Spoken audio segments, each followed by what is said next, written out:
So we are live. Welcome, guys. In my last video, I shared about my backstory of how it began and why I came into freelancing. So today, I would like to talk more about why I chose web design as my freelancing skill. Okay. So when I was working and in my last job before I switched to freelancing, it was a 5 year stint. I worked 5 years before making the switch, and I was the first tech guy to be there in the firm, and it was a print magazine. They were trying to do something online, and it's one of the top magazines, and I joined in as the first guy. They had no tech team, and in 5 years I set up whole tech backbone, and I was a ASP.NET guy, so I did .NET development and had many other skills to learn in that 5 year period. But I did not stick to one skill, and I moved into so many skills. But what happened was, uh, since it was a print magazine, we also had a creative director there who used to design magazine covers and other things. So I got I got to know him better, and as one day he was sharing his portfolio with me, the creative director, and I was totally amazed to see his portfolio. He was like too good, and he had gone through traditional art medium and other things, and I was too inspired by his portfolio. And after seeing his portfolio, I managed to somehow I also started to look into web design. I only used to develop earlier and do everything on my own, traditional UI and whatever works. So it was just a patch up work in the UI. And after seeing his portfolio, I started looking into more beautiful designs across the internet, and somehow my desire to draw grew from there.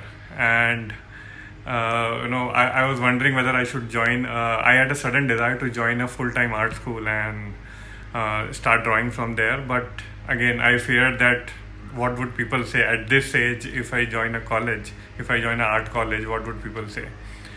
Then I talked to that creative director. He told me that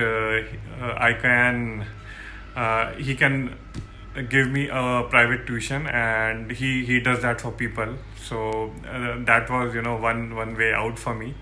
So I decided to take private tuitions from him, and he used to come on weekends, and we used to have a 2-3 hour session. Okay, so how I started was, during the first month, what I did was only drew basic shapes on a plain sketch of paper. Okay. Only squares, rectangles, circles, and wavy lines, and some patterns. That's it. So my whole pack of A4 sheets was filled with only one sheet would be totally filled with circles, one sheet would be totally filled with ellipses, rectangles, and other things.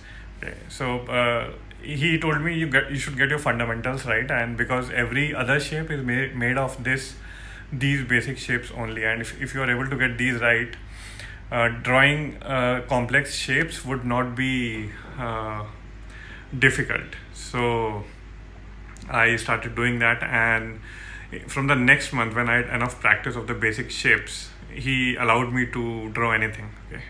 So what I did was, one Sunday I took a toothbrush and kept it on the table like that, and then started drawing it in my sketchbook.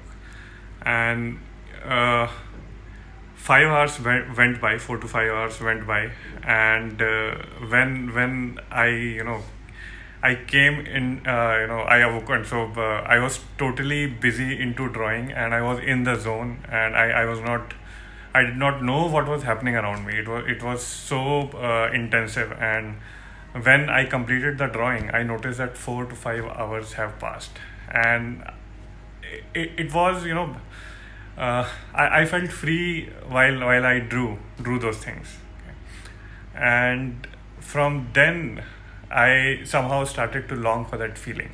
Whenever I used to also do a small bit of web design after that, I used to feel some sort of satisfaction due to the drawing process and how you go into that drawing process as a whole. So that's how my skills got improved.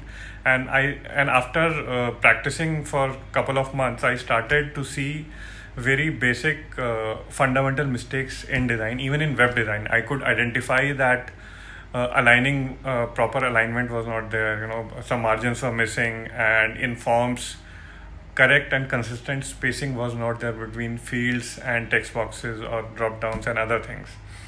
So this now came to me very naturally, and I was able to pinpoint where improvement was needed. Okay. So after that's when around 3 years after that, I was given the pink slip, and when I started searching, this design thing caught my attention, and that's why I decided to take that design course. And once I completed that design course, it was that's why I was able to pick up more on design, because I already had taken some design classes with that guy earlier, and it made me feel in the zone. It made me free. I was very relaxed. I was very happy while actually drawing physically or drawing online. Okay. And so that's how I probably I won my first contest on 99 Designs, because it was so amazing to simply draw and see your product, see your produce, what you have drawn, and time flows by when you start doing these things. Okay. So guys, that's how I came into that's how I chose design as my freelancing skill. So those of you who are still wondering, so I'll ask out a question to you. If today, consider tomorrow is your last day of work, you don't have a job anymore, what skill would you choose to get into freelancing? Just reply in the comments below.